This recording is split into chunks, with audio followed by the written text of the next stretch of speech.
Chemical equilibrium चल रहे थे हम लोग, केमिकल इक्विलिब्रियम ना, कुछ हुआ था मुझे लगता है, आगे तक हुआ था कुछ, कहाँ तक हुआ देखिए फटाफट, लॉ ऑफ मास एक्शन तक हुआ था। चलो बताओ लॉ ऑफ मास एक्शन क्या था, तुम बताओ, तुम बताओ लॉ ऑफ मास एक्शन क्या था, लॉ ऑफ मास एक्शन।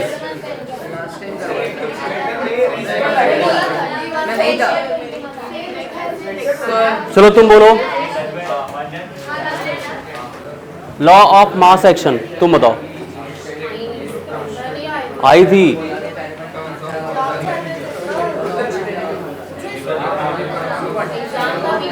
तुम बताओ।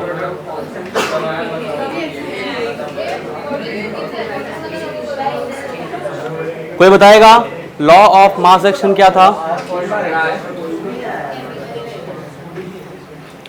किसी भी रिएक्शन के लिए उसका रेट जो होता है वो डायरेक्टली प्रोपोर्शनल होता है रिएक्टेंट के, मोलर कॉन्सेंट्रेशन ऑफ रिएक्टेंट, और जब उसको इक्वेट करते हैं तो वहां पर के आता है, बताया था आपको, के रेट कांस्टेंट होता है।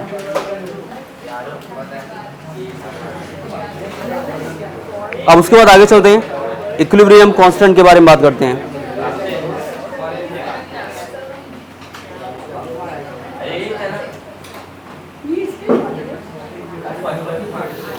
इक्विलिब्रियम कांस्टेंट की बात करेंगे, equilibrium constant.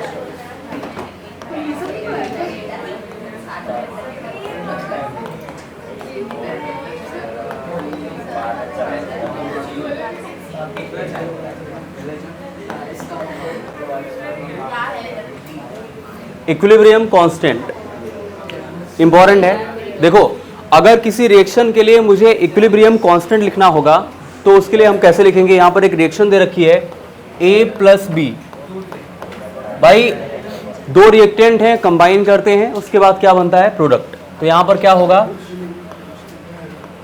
C plus d, ये रिएक्शन है A plus b C plus d. अच्छा डबल एरो वाली रिएक्शन दिख रही है, इसका मतलब ये है कि रिएक्शन रिवर्सिबल है। ऐसी रिएक्शन जो मल्टीपल स्टेप में कंप्लीट होती हैं, एक से ज़्यादा स्टेप में कंप्लीट होती है या कई डायरेक्शंस में कंप्लीट होती हैं, उसे हम लोग क्या बोलते हैं रिवर्सिबल रिएक्शन। सिंगल डायरेक्शन में जो रिएक्शन कंप्लीट होगी उसको इरिवर्सिबल बोलते हैं। उसके बाद अगर मुझे इसका रेट लिखना होगा, ध्यान से सुनना, अगर मुझे इसका रेट लिखना होगा, rate for forward reaction, rate for forward reaction, forward reaction. अच्छा फॉरवर्ड रिएक्शन क्या है, ये ना भाई A प्लस बी रिएक्टेंट है, वो जा रहा है C प्लस डी की तरफ, तो ये फॉरवर्ड रिएक्शन होगा। मैं लिखने के लिए यहां पर लिख देता हूं फॉरवर्ड रिएक्शन,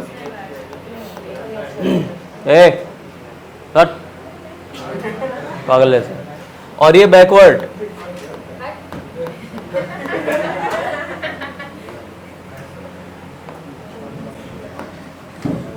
फॉरवर्ड रिएक्शन और बैकवर्ड रिएक्शन। अब यहां पर देखो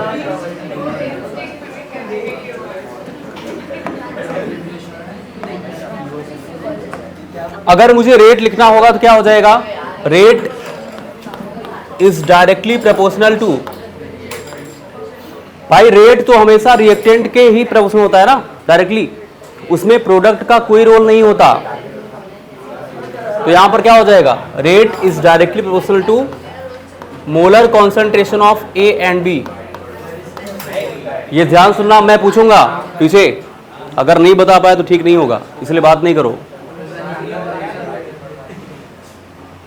जब तक क्लास में नहीं आया तब तक आपने खूब बात कर लिया, ठीक है, जब आया कुछ चल रहा है तो ध्यान से देखो।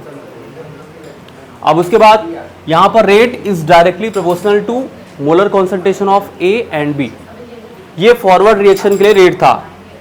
अगर मुझे यहां पर इस रेट को इक्वेट करके लिखना होगा तो क्या हो जाएगा, यहां पर KF लिखूंगा। KF क्यों, KF क्यों, rate of forward reaction, F का मतलब फॉरवर्ड, तो उसका कांस्टेंट है, rate constant for forward reaction. यहां पर क्या होगा a b, rate constant for forward reaction, rate constant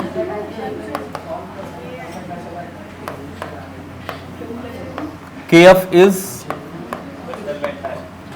rate constant for forward reaction.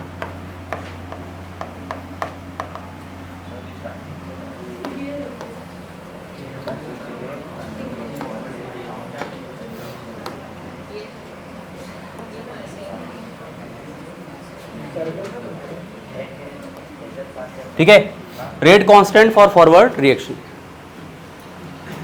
अगर मुझे बैकवर्ड रिएक्शन के रेट कांस्टेंट लिखना हो तो क्या हो जाएगा? Backward reaction rate for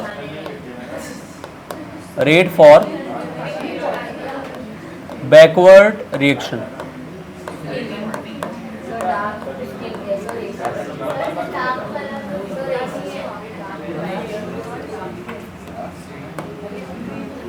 rate for forward reaction. अब देखो, अगर मुझे इसके लिए रेट लिखना हो तो क्या हो जाएगा? Rate is directly proportional to backward reaction का रिएक्टेंट क्या होगा? खड़े हो जाओ, दोनों खड़े हो जाओ, स्टैंड अप। हाँ, अब तुम दोनों मुझे इक्विलिब्रियम बताओ क्या होता है? What is equilibrium? इक्विलिब्रियम क्या है? बैकवर्ड रिएक्शन के लिए अगर मुझे रेट लिखना होगा तो यहां पर क्या हो जाएगा बताइए? अच्छा, बैकवर्ड के लिए रिएक्टेंट क्या होगा? फॉरवर्ड के लिए रिएक्टेंट था AB, बैकवर्ड के लिए क्या होगा? CD हो जाएगा। तो rate is directly proportional to C and D। अब यहां पर रेट क्या होगा? अगर इसको इक्वेट करेंगे तो क्या हो जाएगा? ये होगा KB, rate equal to KB। KB मतलब equilibrium constant for backward reaction, rate constant, sorry, rate constant for backward reaction.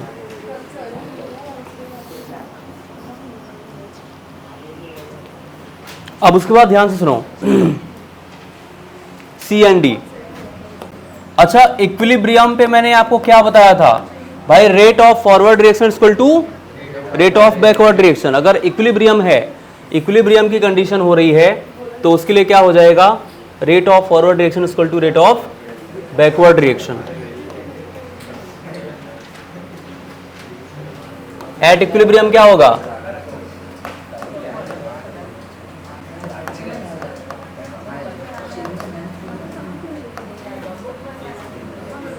At equilibrium rate of forward reaction equal to rate of backward reaction. क्या हो जाएगा?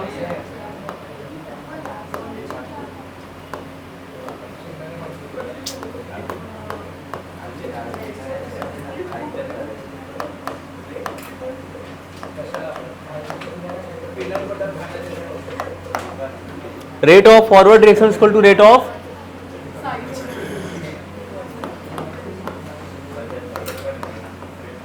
Backward reaction.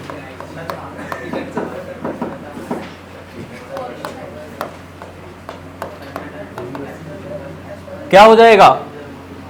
यहां पर forward reaction को equal करो तो forward reaction क्या होगा? KF AB क्या था? KF AB, और बैकवर्ड क्या था? KB CD, KB CD।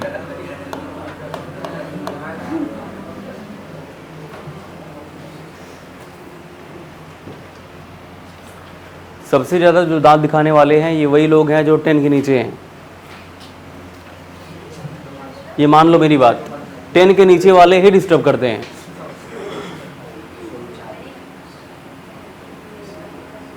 कभी भी आप देखो कि रेशियो अच्छा जिसका रहेगा वो स्टूडेंट डिस्टर्ब करने वालों में नहीं होता, वो डिस्टर्ब नहीं करेगा कभी भी, क्योंकि उसको भी पता है क्या चल रहा है, मतलब ढंग से।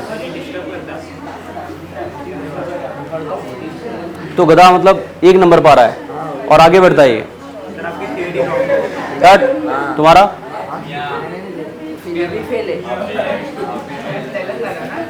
यहां पर देखो अब, अच्छा केबी को हम इधर लाएंगे तो हो जाएगा k f upon k b, k f upon क्या हो जाएगा के बी, और ये क्या होगा मोलर कॉन्सेंट्रेशन ऑफ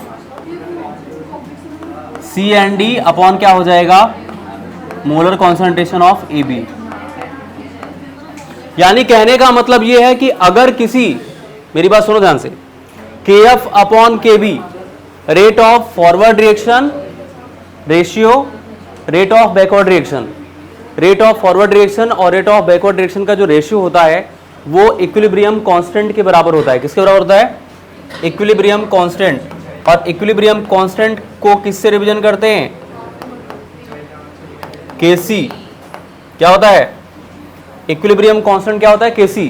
तो ये हो जाएगा केसी इक्वल टू क्या होगा molar concentration of c and d upon क्या हो जाएगा molar concentration of a b, molar concentration of a b. इसको बहुत अच्छे से नोट करिए।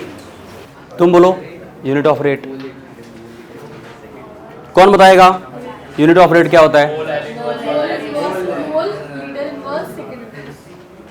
Mole litre inverse second inverse, क्योंकि रेट क्या होता है? Change in concentration upon change in time.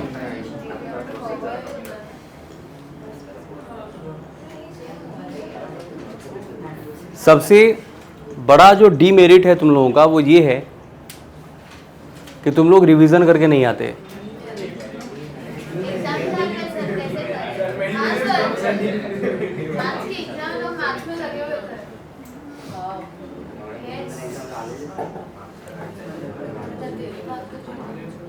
हो गया होगा ना? ये लोग क्या लिख रहे हैं कब से? हो गया ना?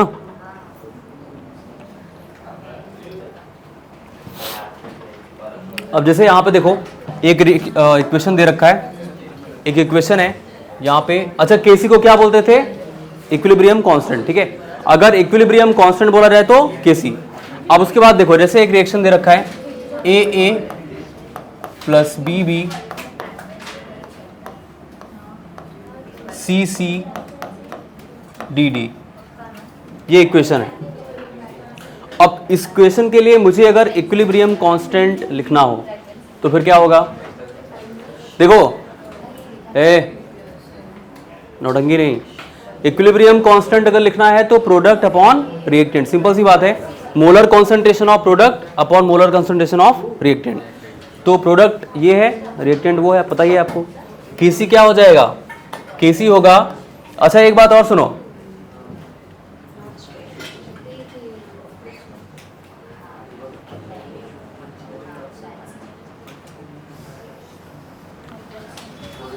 जो कोफिशिएंट होता है वो जाता है पावर में।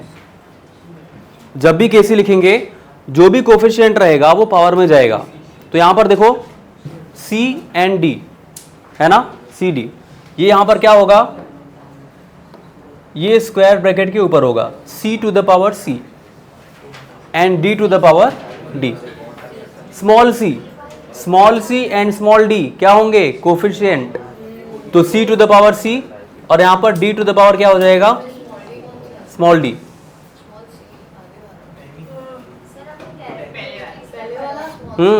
अरे कोफिशिएंट पहले वाला होता है ना, उसको ये भी नहीं पता, कोफिशिएंट तो पहले वाला ही होगा। अब उसके बाद देखो a to the power a to the power a and b to the power b। जो कोफिशिएंट रहेगा वो पावर में जाएगा, इस बात को याद रखना।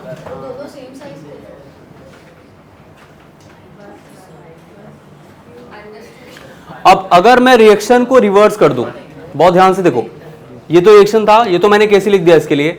अगर मैं रिएक्शन को रिवर्स करूं कैसे? C c plus d d reaction a a plus b B.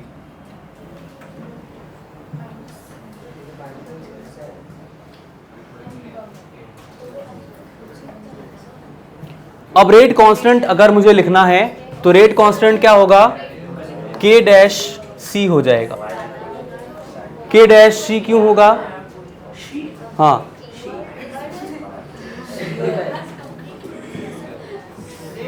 क्यों होगा, क्योंकि रिएक्शन को हमने रिवर्स किया ना, अभी रिएक्टेंट चेंज हो गया। सी नहीं भाई, सी बोल रहा हूं, के सी। यहां पर देखो के डैश सी, ठीक है। अब उसके बाद क्या हो जाएगा, अगर आप लिखोगे इक्विलिब्रियम कांस्टेंट क्या होगा,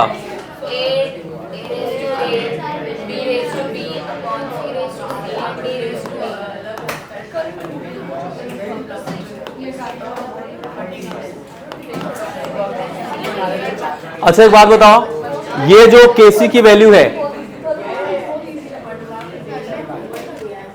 ये जो केसी की वैल्यू है, के डैश सी की वैल्यू, वो केसी के बराबर है क्या,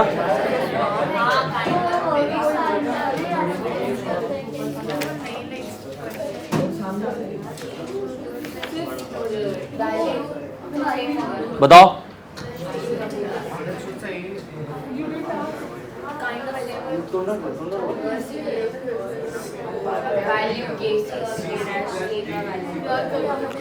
रिएक्शन, रिवर्सिबल रिएक्शन और इरिवर्सिबल रिएक्शन क्या होता है,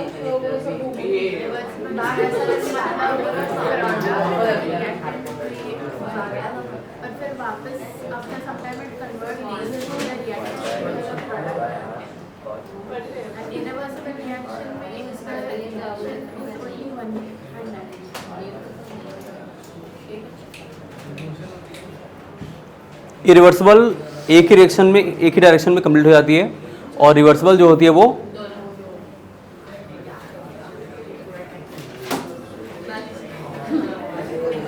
मतलब मल्टी डायरेक्शन रिएक्शन होती है, फॉरवर्ड बैकवर्ड।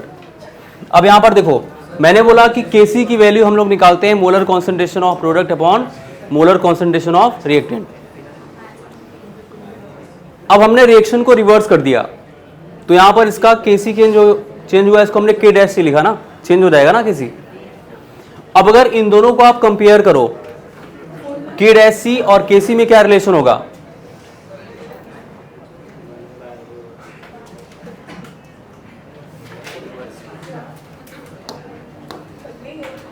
क्या हुआ,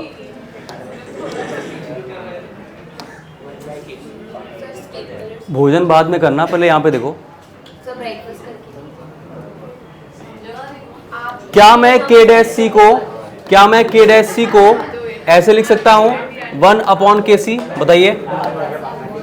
के डैश सी को 1 अपॉन के सी लिख सकते हैं, क्यों ऐसा, इसको कंपेयर करोगे तो उसका प्रोडक्ट इसका रिएक्टेंट है भाई, यहां पर सी और डी नीचे है, वहां पे ऊपर है, तो इनवर्स ही तो होगा ना, 1 अपॉन के सी। के डैश सी को हम लोग 1 अपॉन के सी लिखेंगे, नोट करिए इसको, उसी का पार्ट, वही पार्ट वही है, इक्विलिब्रियम कांस्टेंट में ही है।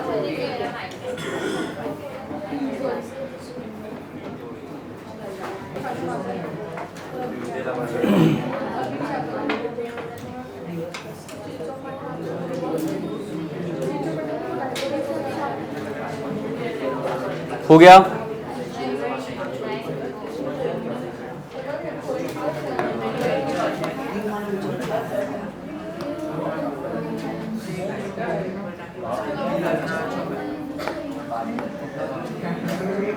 जैसे एक रिएक्शन दिया हुआ है N2 plus 3H2, N2 plus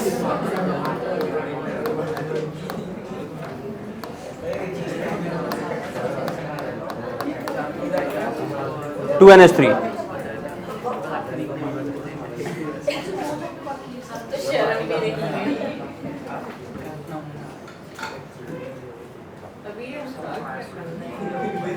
कैसे घुमा रही है,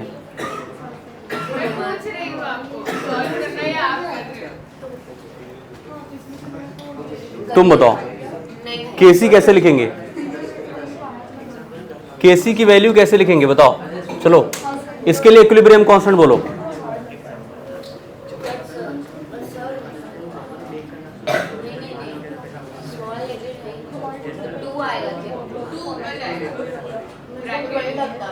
क्या लिखेंगे, वही तो बोल रहा हूँ। एन ब्रैकेट एन होगा, नहीं 2 ब्रैकेट एन होगा क्या रेस इतना खाने के बाद भी बुद्धि काम नहीं कर रही है। तुम बताओ कैसे लिखेंगे। इनको आता है कि देखते हैं हाँ खाने रहते हैं नहीं खा रहे थे चलो पीछे बताओ, वो पीछे वाला क्या होगा, कैसे लिखेंगे। ये तो नहीं खा रहे थे इसको आ रहा है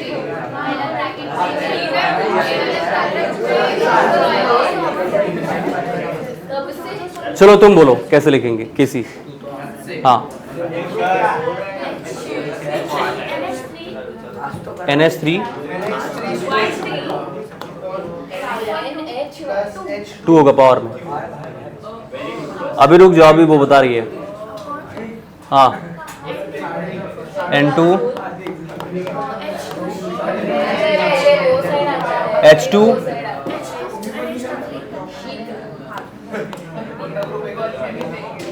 भाई एकदम सिंपल सा है, प्रोडक्ट अपॉन रिएक्टेंट, जो कोफिशिएंट है उसको पावर में रख दो, हो गया केसी। अगर हम रिएक्शन को रिवर्स करते हैं, सर एक और दो नाम वो देखो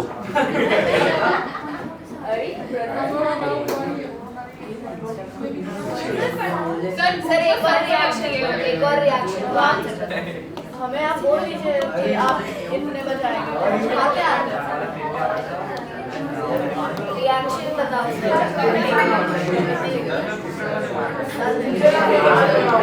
अगर मैं इसको रिवर्स करता हूं रिएक्शन को, क्या होगा। अरे वो रिएक्शन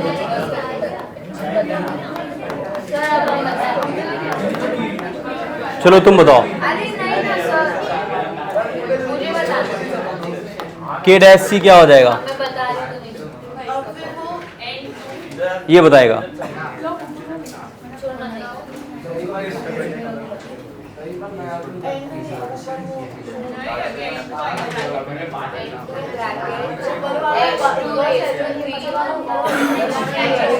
मैंने इसको बोला K डैश C की वैल्यू क्या आएगी, बोल रहा है नीचे का ऊपर आएगा, ऊपर का नीचे आएगा।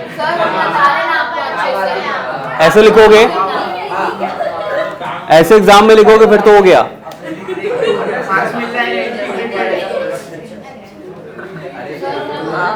इंटीग्रेटेड मतलब एग्जाम नहीं दोगे।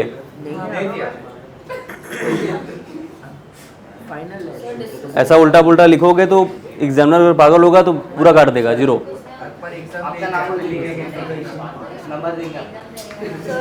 क्या होगा यहाँ पे N2 हो जाएगा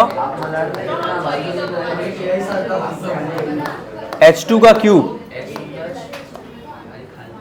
और अपॉन क्या हो जाएगा NH3 का स्क्वायर। नोट करो भाई।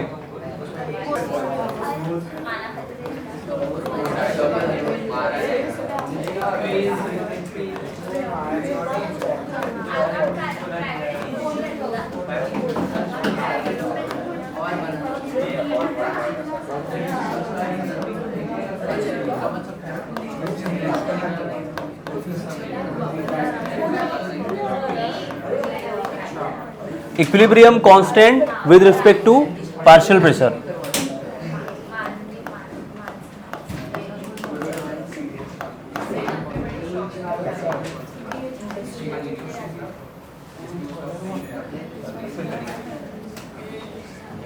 देखो अभी तक इक्विलिब्रियम कांस्टेंट था, उसको हम लोग केसी से रिवीजन करते थे। यहां पर जब कभी आपको ऐसा पूछा रहा है कि equilibrium constant with respect to partial pressure क्या होगा, तो उसको हम लोग केपी से रिवीजन करते हैं। किससे? केपी से रिवीजन करते हैं। केपी मतलब equilibrium constant with respect to partial pressure. ठीक है, अब यहां पर देखो केपी क्या होता है, equilibrium constant with respect to partial pressure. जैसे मान लो एक रिएक्शन है, क्या होगा ए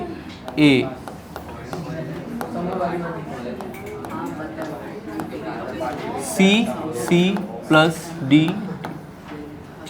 अगर इस रिएक्शन के लिए मुझे केपी लिखना हो, equilibrium constant with respect to partial pressure, क्या होगा Kp इक्वल टू हो जाएगा Pc to the power C, Pc to the power C। उसके बाद होगा PD, PD to the power D upon C, D, A और B को P के साथ लिख दो बस। C है तो PC, D है तो PD, A है तो PA, B है तो PB। तो यहां पर क्या होगा, जो कोफिशिएंट रहेगा उसको पावर में रखो, ठीक है। तो यहां पर क्या होगा, PA upon PA to the power A और PB to the power.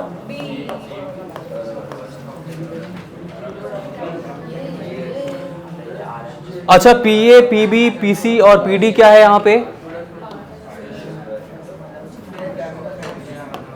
PA, PB, PC and PD are equilibrium partial pressure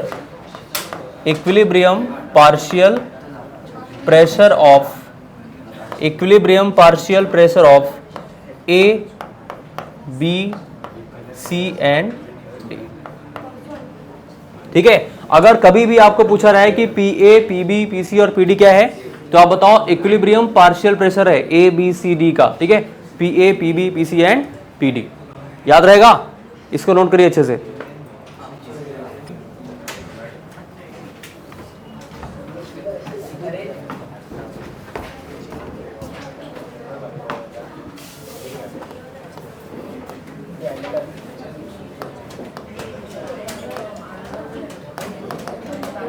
relationship between partial pressure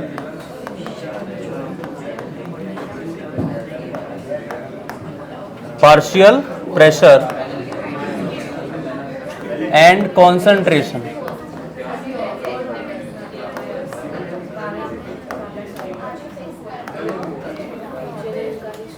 relationship between partial pressure and concentration. क्या हो रहा है, बैठो। यहां पे मैंने आपको आइडियल गैस इक्वेशन पढ़ाया था स्टेट्स ऑफ मैटर में, अगर आपको याद होगा तो। आइडियल गैस इक्वेशन, चलो बोलते बोलते जाओ तुम।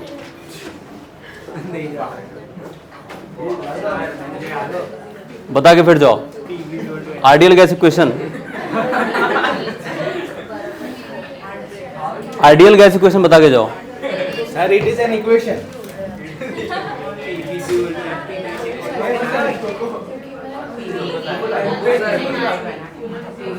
तुम बताओ।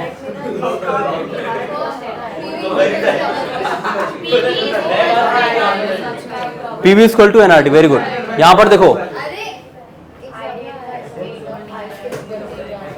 यहां पे हम लोग बात करेंगे PV इक्वल टू NRT।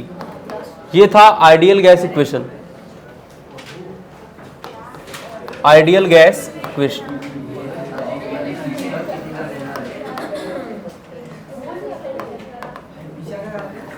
अच्छा, हमने चार कंपोनेंट देखे थे A, B, C, D ना, PA, PB, PC and PD, चार देखे थे पार्शियल प्रेशर के।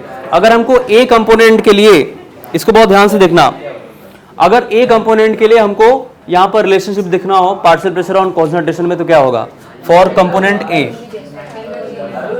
For component A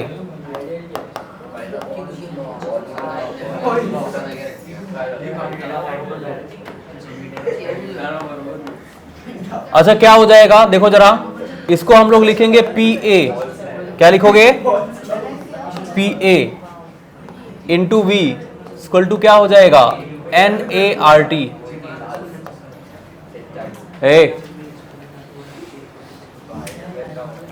PV equal to NRT। यहां पर फॉर कंपोनेंट A हम लोग देख रहे हैं। अच्छा, क्या आपको पता है कि अगर नंबर ऑफ मोल्स को, खड़े हो जाओ, तीनों फॉर्मूला बोलो नंबर ऑफ मोल्स का। नंबर ऑफ मोल्स का,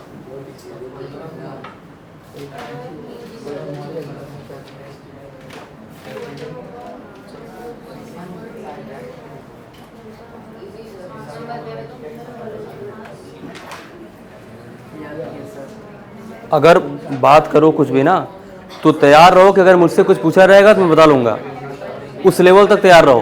और अगर नहीं तैयार हो तो बातें ना करो। तुम बताओ तीनों फॉर्मूले। मास अपॉन मोलार मास, फिर 6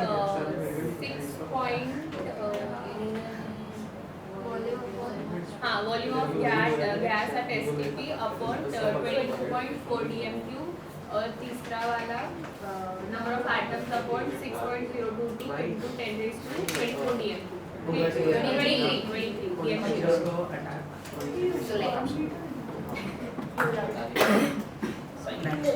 फॉर कंपोनेंट ए की बात कर रहे हैं हम लोग।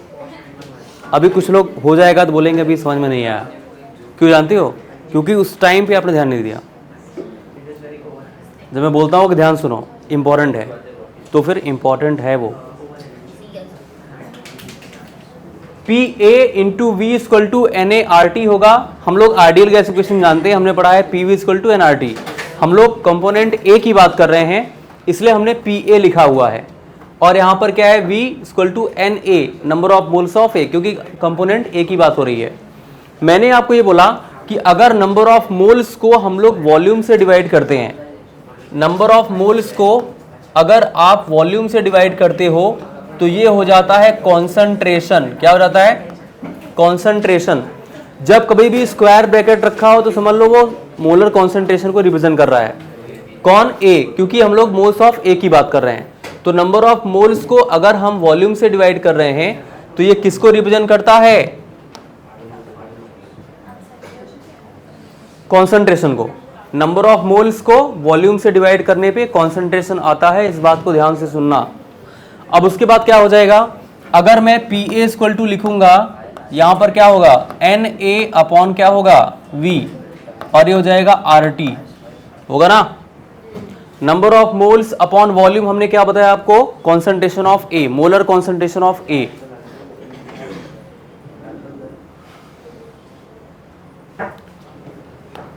तो पी ए इक्वल टू क्या होगा, ए आर टी।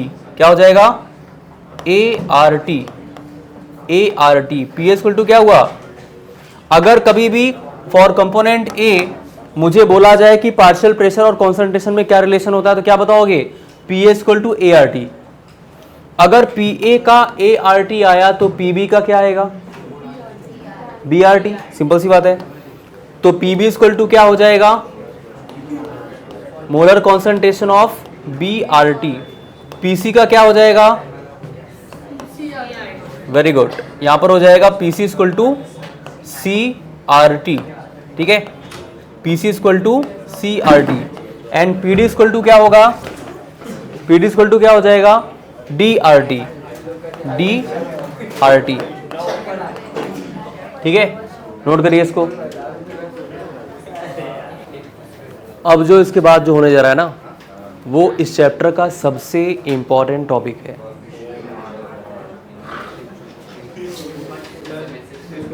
क्या हुआ,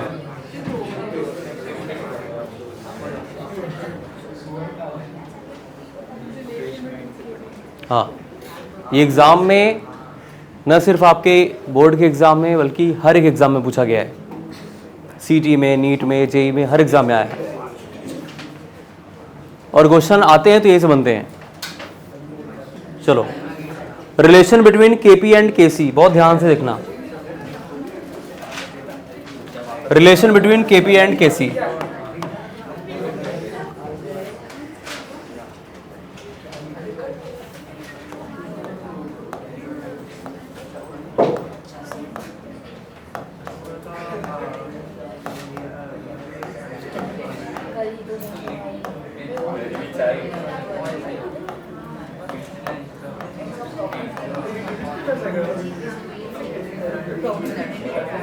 relation between Kp and Kc. अब जैसे मान लो यहां पे एक इक्वेशन है, तुम खड़े हो जाओ, तुम भी और तुम भी, तीनों बात करते दिखे मुझे। खड़े हो जाओ, अब तुम लोग आंसर बताना पड़ेगा तभी बैठोगे तुम लोग। तुम भी ये 8वां चैप्टर है, ठीक है। ऐसा कौन सा चैप्टर है जिसमें आपको फुल कॉन्फिडेंस है कि मुझे कुछ भी पूछा रहा है तो बता लेंगे?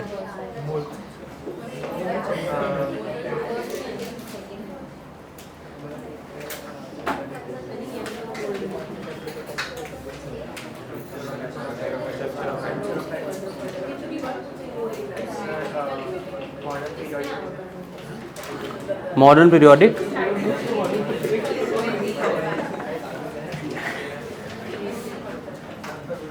ग्रुप थर्ड के एलिमेंट बताओ।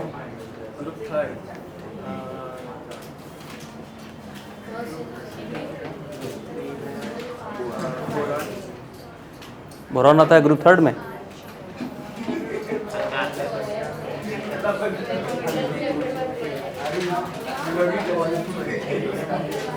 इसलिए मैंने आपको ऑप्शन दे दिया कि भाई आपका जो चैप्टर तैयार हो, एकदम रेडी हो। यहां पर देखो रिलेशन बिटवीन केपी एंड केसी की बात कर रहे हैं। अब सबसे पहले यहां पर एक क्वेश्चन दे रखा है, बहुत ध्यान से देखना है इसको, इंपॉर्टेंट है ये। मुझसे पूछो।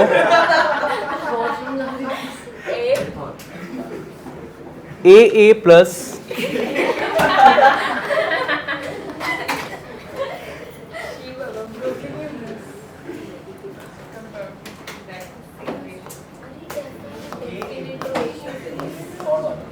A plus b c c and d d.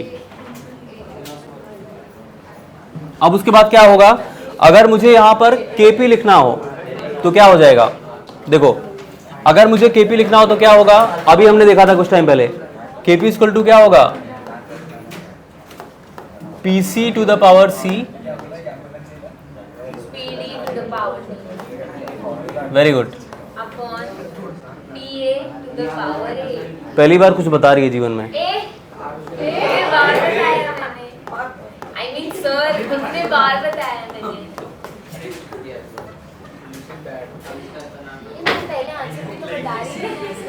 अब उसके बाद देखो, अच्छा मैंने अभी बताया था आपको पी ए इक्वल टू क्या होगा, a R T, P B equal to B R T, P C equal to C R T और p D equal to d are t. वो वैल्यूज यहाँ पे रखनी है, बहुत ध्यान से देखो। अगर पी ए इक्वल टू क्या रखूंगा, A are T,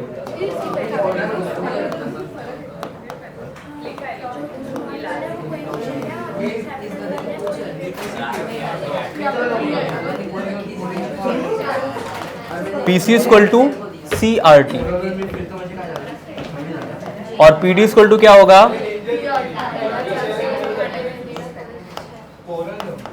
D are T ना। P A equal to A R T, P B equal to B are T, ये इंपॉर्टेंट है, एग्जाम में आता है।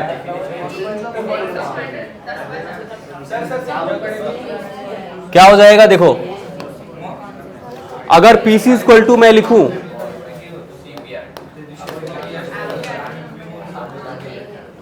अच्छा ये हो जाएगा c to the power c और R T to the power c, बताओ हो जाएगा, होगा ना। अरे भाई पीसी इक्वल टू क्या होता है, सी आर टी, तो PC to the power c है तो आर टी के भी पावर c होगा और c की पावर भी c होगा, होगा ना। और पी डी इक्वल टू क्या हो जाएगा, डी आर टी, तो यहां पर क्या होगा, d to the power d और R T to the power क्या हो जाएगा, d हो जाएगा अपॉन, बहुत ध्यान से देखो, पी ए, हाँ बोलो, जो सी है, हाँ सी आर टी, तो इसके साथ हम c are t the whole c रख सकते हैं ना, क्यों नहीं। हम इसको अलग अलग भी लिख सकते हैं, एक में भी लिख सकते हैं, r T to the power c हो जाएगा ऐसे।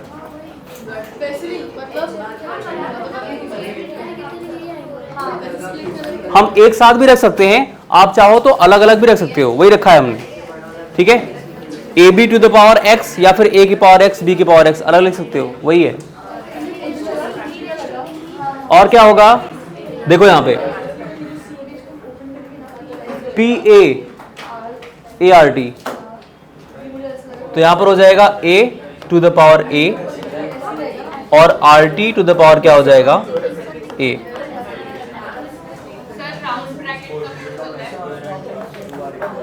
ये वाला, जब कभी भी एक से ज़्यादा कंपोनेंट रखते हैं, गैस कांस्टेंट टेम्परेचर तो रखते हैं यहाँ पे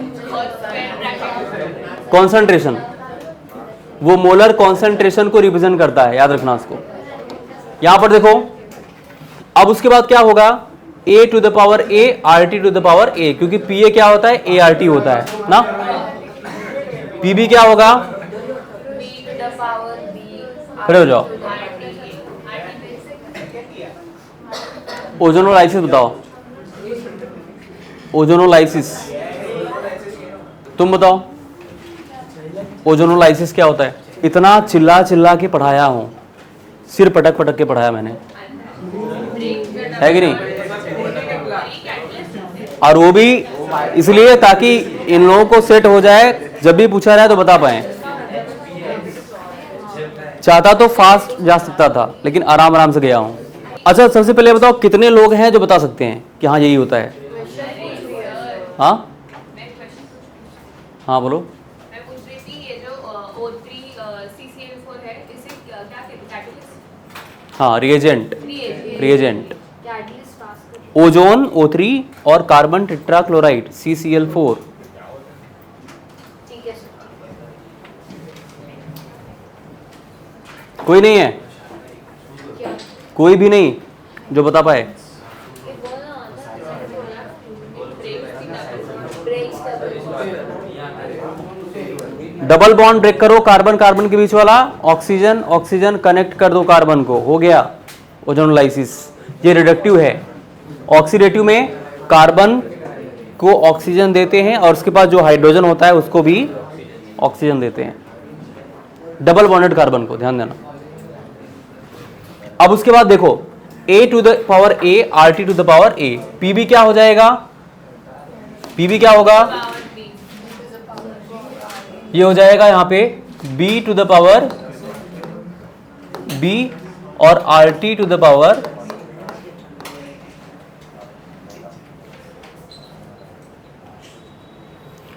अब C D A और B को एक साइड आप रख लो, क्या हो जाएगा, अगर मैं Kp लिखूंगा तो ये होगा यहाँ पे Kp equal to C to the power C D to the power D upon A to the power A और B टू द पावर ये कैसे होता है? B। रुको जरा, हाँ, C to the power C D to the power D A to the power A B to the power B। यहाँ पर RT को हम लोग एक साइड रख लेते हैं। अच्छा, आपने मैथ्स में भी पढ़ा है कि अगर बेस सेम हो तो पावर ऐड होता है ना भाई। RT to the power C है और RT to the power D है, क्या हो जाएगा, C प्लस D ना। कितने थकेले लोग हैं लोग, कुछ बोल नहीं रहे। RT to the power C, अभी मैथ्स के टीचर से मिलना पड़ेगा मुझे। RT टू द पावर क्या हो जाएगा, RT to power C RT to power D, base same है, पावर ऐड होगा। RT पावर क्या हो जाएगा, C प्लस D अपॉन क्या होगा, RT power A RT power B A plus B।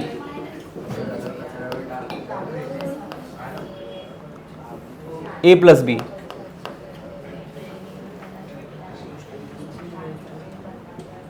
Sir ये टॉपिक हो गया।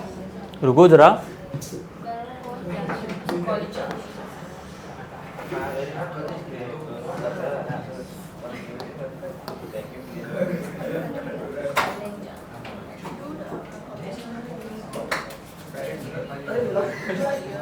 अब यहां पे देखो।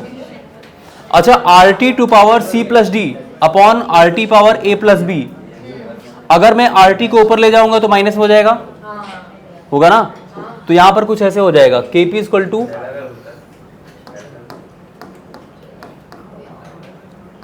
C to the power C D to the power D A to the power A B to the power B।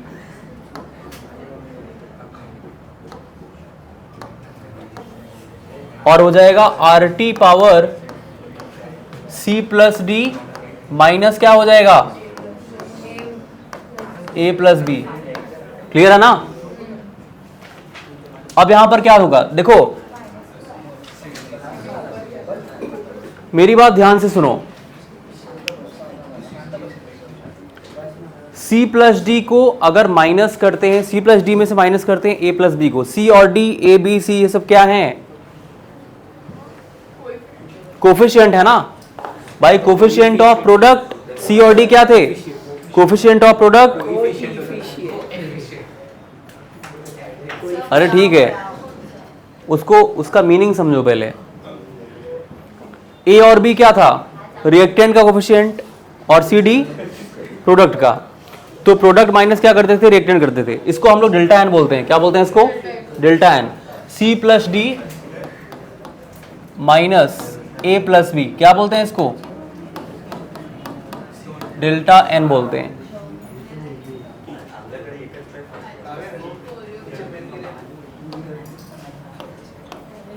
अच्छा ये किसकी वैल्यू है, C to the power C, D to the power D, KC की value है ना। अरे KC लिखोगे तो ऐसे ही लिखोगे ना। ये क्या हो रहा है, नकली बाल बेच रहा है।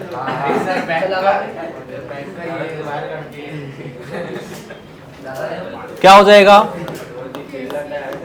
ये इतनी वैल्यू हो जाएगी KC ना, ये KC हो जाएगा। तो यहां पर हो जाएगा KP इक्वल टू KC, और ये हो जाएगा RT, और ये वैल्यू किसका है, डेल्टा एन का ना। तो KP equal to KC RT power delta N. ये समझ लो, बहुत इंपॉर्टेंट ये रिलेशन है, बहुत ज्यादा इंपॉर्टेंट। इसको नोट करिए।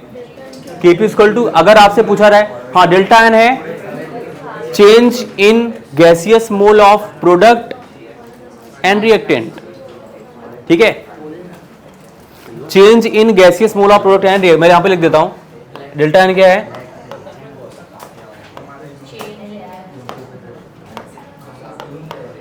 Gaseous mole of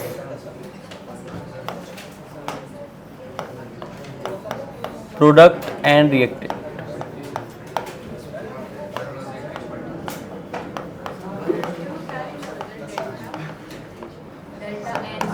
change in gaseous mole of product and reactant, minus कर देना C प्लस डी में से, तो change in gaseous mole of product and reactant.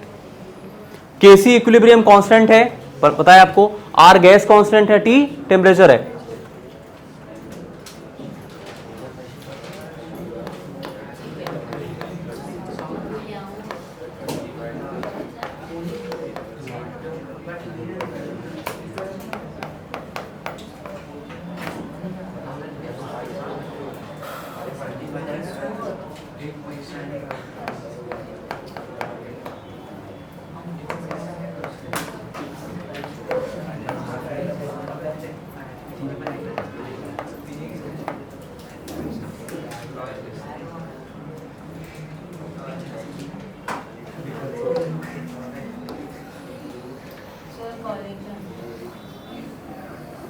रुको जरा,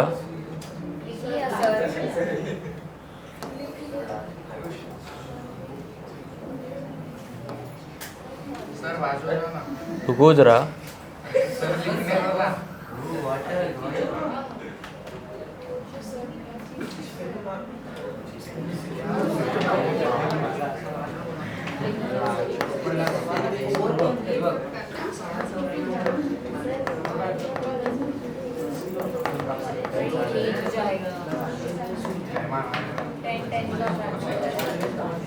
कुछ नहीं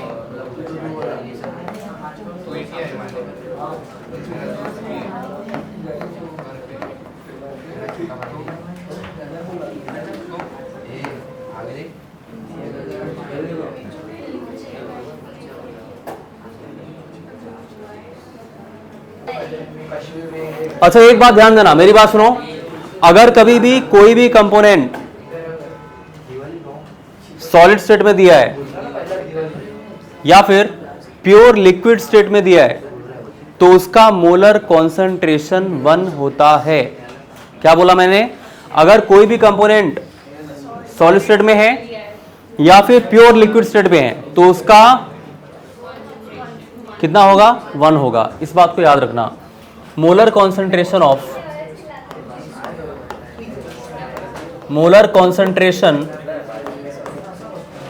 will be unity, molar concentration will be unity in case of solid and pure liquid। Solid और प्योर लिक्विड वाले केस में इसका क्या होगा, यूनिटी हो जाएगा, इस बात को याद रखना, ठीक है। डेल्टा एन आपको बता ही दिया मैंने, क्या होता है delta N, number of moles of gaseous product minus number of moles of gaseous reactants, ठीक है, C plus D minus A plus B.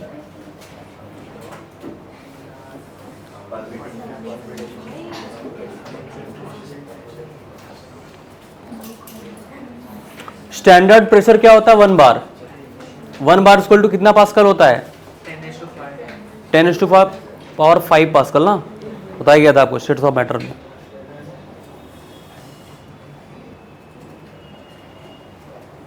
अच्छा, कभी कभी क्या होता है कि कुछ इक्वेशंस आपको दिया रहेगा और बोलेगा कि आप Kp और Kc के टर्म में आप उसको रिवीजन करो। जैसे क्वेश्चन दे रखा है N2 plus 3H2, N2 plus 3H2 और ये 2NH3 फॉर्म कर रहा है, 2NH3, N2 प्लस 3H2 और ये 2NH3 फॉर्म हो रहा है।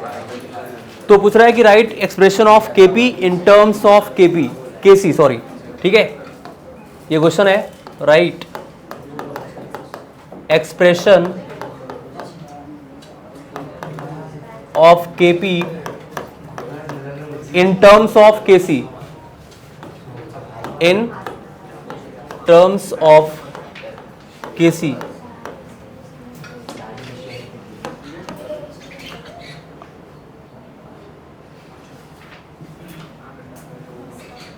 बहुत ध्यान से देखना। अच्छा, क्या हो जाएगा अगर मुझे Kp लिखना हो तो क्या होगा, PNH3 होगा ना, PNH3 के पावर में क्या होगा 2 हो जाएगा, और अपॉन क्या होगा PN2 इंटू PH2 के पावर में क्या होगा 3, यही तो होगा भाई, Kp ऐसे लिखेंगे ना। उसके बाद यहां पर क्या हो जाएगा, अगर मैं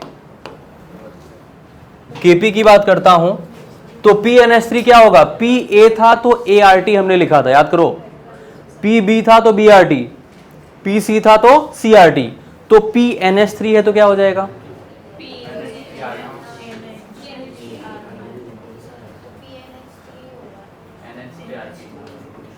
NH3RT, यही तो होगा। अरे Pa था तो ART हुआ, Pb था तो BRT हुआ, तो PNH3 है, क्या होगा NH3RT।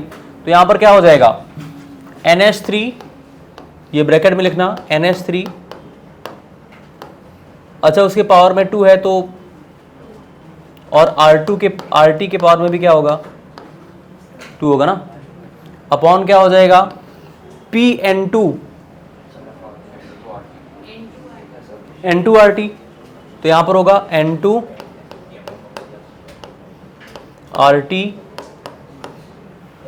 PH2 H2RT, तो यहां पर हो जाएगा H2 और क्या होगा RT। अच्छा, एक बात ध्यान देना, वहां पर N2 के पावर में कुछ नहीं था, H2 के पावर में 3 है, तो क्या हो जाएगा H2 का भी क्यूब होगा और RT का भी क्या होगा क्यूब हो जाएगा। बोलो क्लियर है। उसके बाद यहां पर क्या होगा, RT वाले को एक साइड लिख लो और इन सबको एक साइड लिख लो, क्या होगा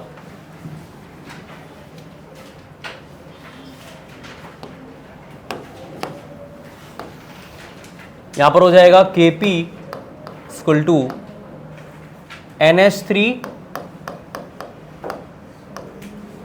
का स्क्वायर, यहां पर N2 और क्या होगा H2 का क्यूब H2 का क्यूब, और यहां पर RT का स्क्वायर ऊपर क्या दिया हुआ है, RT का स्क्वायर दिया हुआ है। यहां पर RT के पावर 1, यहां पर RT के पावर 3, कितना हो जाएगा? अरे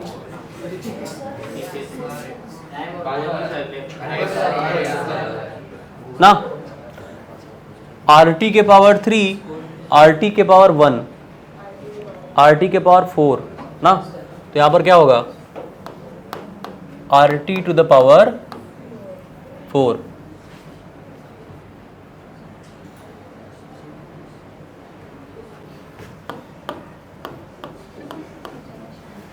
ये वैल्यू क्या हो जाएगी?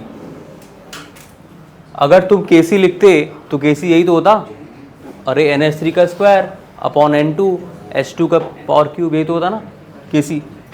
तो ये वैल्यू क्या हो जाएगी? Kc RT के पावर 2 है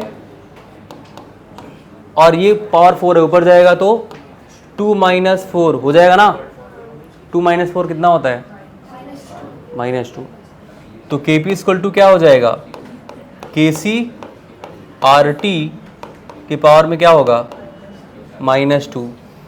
ऐसे लिखा जाता है किसी भी इक्वेशन के लिए Kp और Kc में रिलेशन।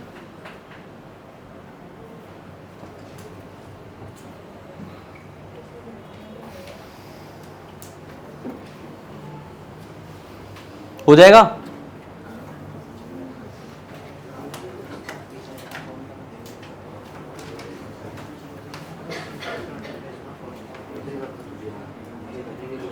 ऐसे क्वेश्चन एग्जाम में बहुत ज़्यादा पूछे जाते हैं। ये 11th का केमिकल इक्विलिब्रियम है, 12th में आप जाओगे तो आयनिक इक्विलिब्रियम इसका बड़ा भाई है। बहुत सारे कॉन्सेप्ट यहाँ के वहाँ पर आपको मिलेंगे, इसलिए चैप्टर पढ़ना इंपॉर्टेंट है, ज़रूरी है। और चैप्टर आप देख रहे हो हार्ड भी नहीं, आपको कुछ लग नहीं रहा हार्ड लग रहा है इसमें, कुछ बहुत आसान है।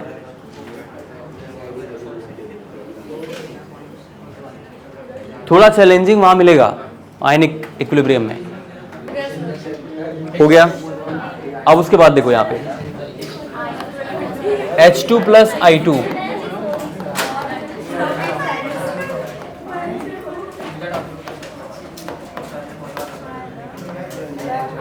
H2 plus I2 2HI।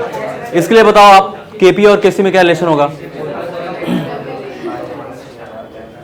सभी लोग, Kp एंड Kc में क्या रिलेशन होगा? रिलेशन बिटवीन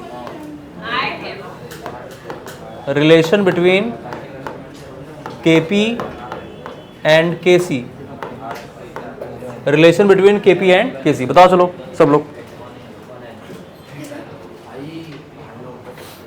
बोलो भाई। शौर्या आंसर बताओ।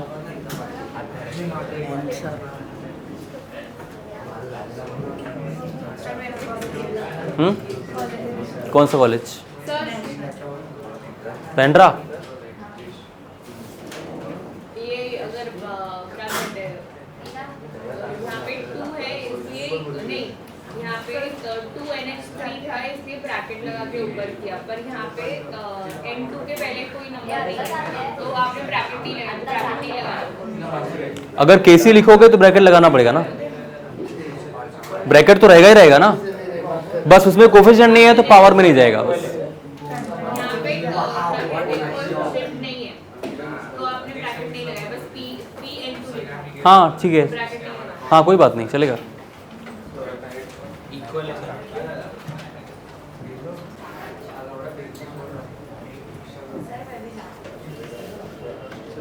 तुम भी जा रही हो?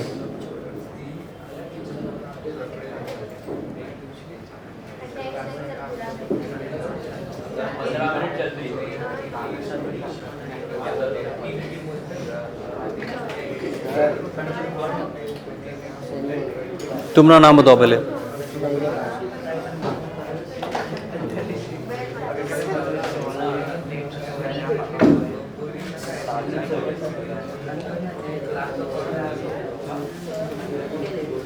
बोलो।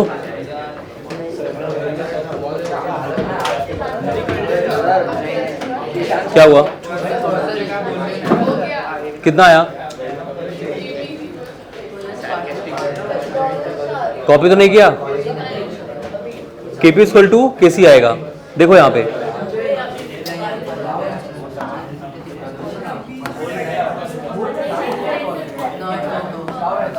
यहाँ पे ध्यान से देखो, पीछे वाले,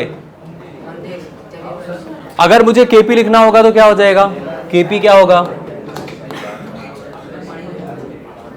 P ऑफ HI इसका स्क्वायर होगा अपॉन क्या होगा? PH2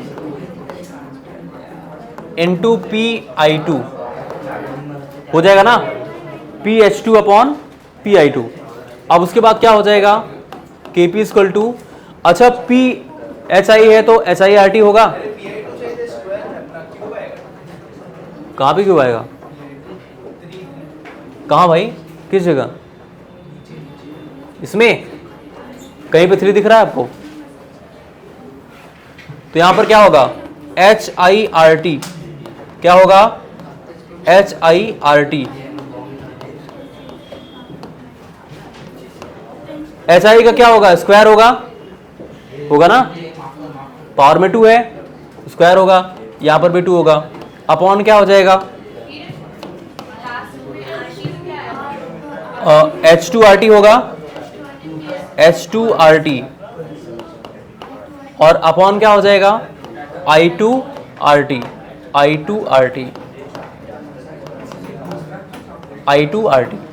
KP equal to HI का स्क्वायर, RT का स्क्वायर, H2RT और I2RT। और क्या होगा? देखो KP इक्वल टू क्या हो जाएगा? HI को एक साइड लिख लो, HI का स्क्वायर अपॉन H2 और I2, ऊपर RT का स्क्वायर है ना, RT का स्क्वायर, नीचे क्या होगा? RT का स्क्वायर लिख दोगा।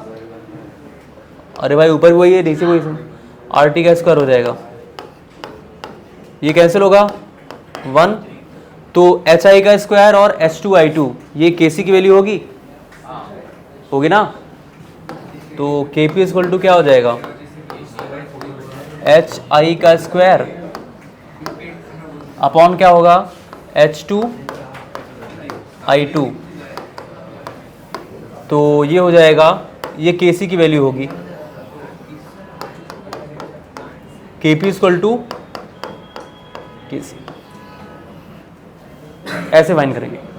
नंबर ऑफ मोल्स को अगर हम वॉल्यूम से डिवाइड करते हैं तो क्या आता है? क्या?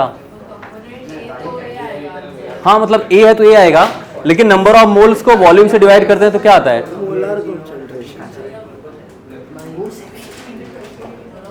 तुम बताओ, नंबर ऑफ मोल्स को अगर वॉल्यूम से डिवाइड करते हैं तो क्या आता है?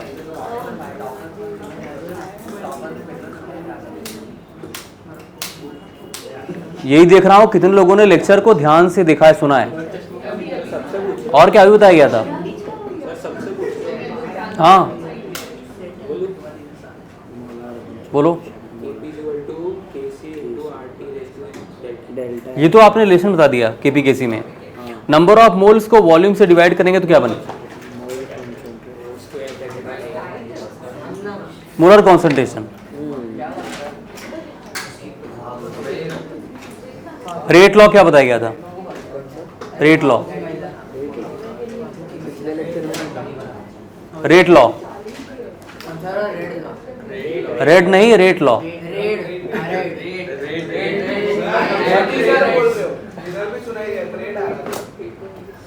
रेट,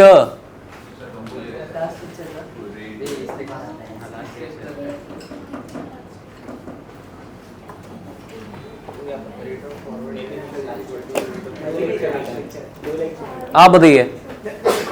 हेलो, रेट लॉ, अरे अभी तो बताया गया था।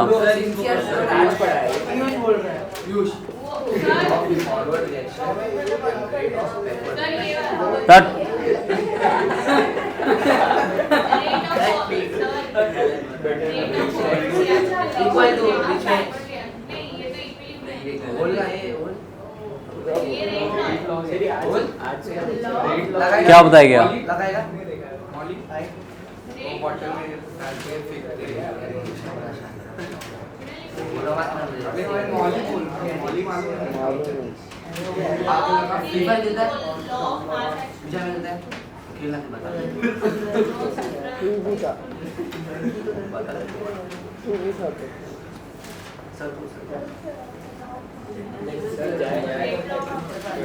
आंसर तो बताओ पहले, तुम बताओ। रेट लॉ सबसे पहले वो तो तुमने इक्विलिब्रियम कांस्टेंट बता दिया। पहले के लेक्चर में नहीं था। अरे भाई लास्ट लेक्चर में बताया गया था, आज आते ही हमने डिवीजन भी किया है उसका।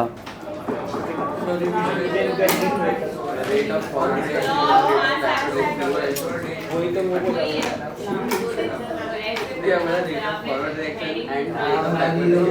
बताओ।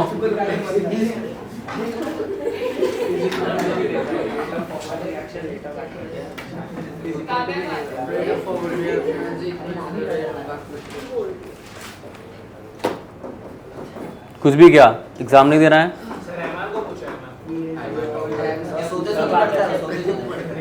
हाँ बताओ। अरे कुछ तो बताओ, सो रहे हो दिन भर। गधा जब से मेरी एंट्री होती सोना शुरू करता है, फिर उसके बाद उठेगा तो बोलेगा जल्दी छोड़ दो आज।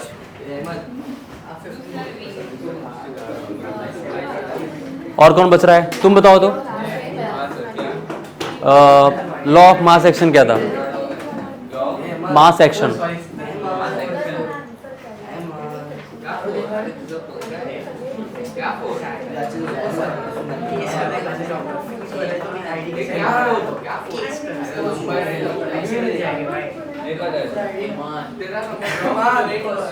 तुम बोलो, तुम बताओ। लॉ ऑफ मास एक्शन नहीं आई थी? तुम बताओ law of mass action.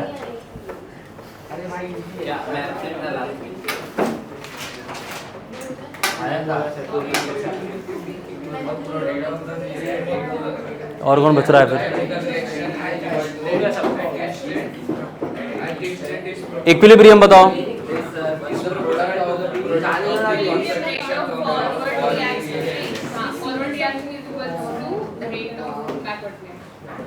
Ideal gas equation बोलो।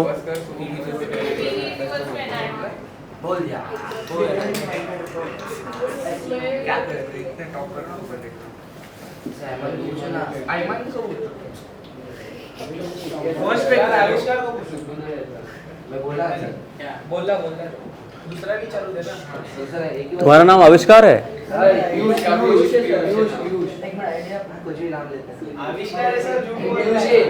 नए नए आविष्कार करता रहता है डेली।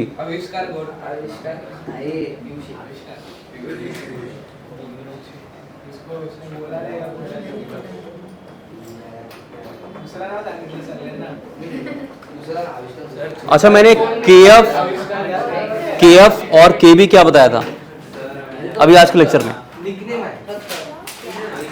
के एफ और के बी, के एफ के बी क्या था वही पूछ रहा हूँ। क्या?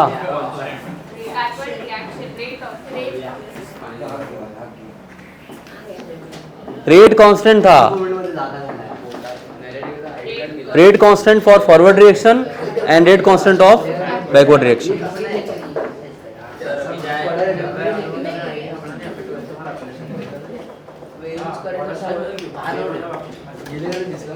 केपी केसी में रिलेशन क्या था?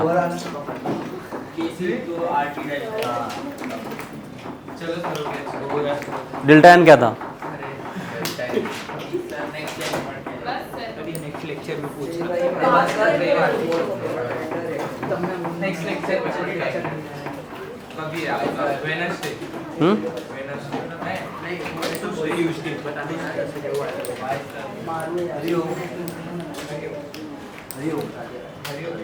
अगर कोई भी कंपोनेंट सॉलिड या प्योर लिक्विड स्टेट में होता है तो उसका कॉन्सेंट्रेशन कितना होता है?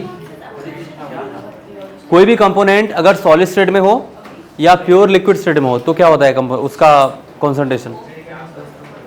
अभी लिखवाया था unity 1. Thank you so much, thank you, all the best.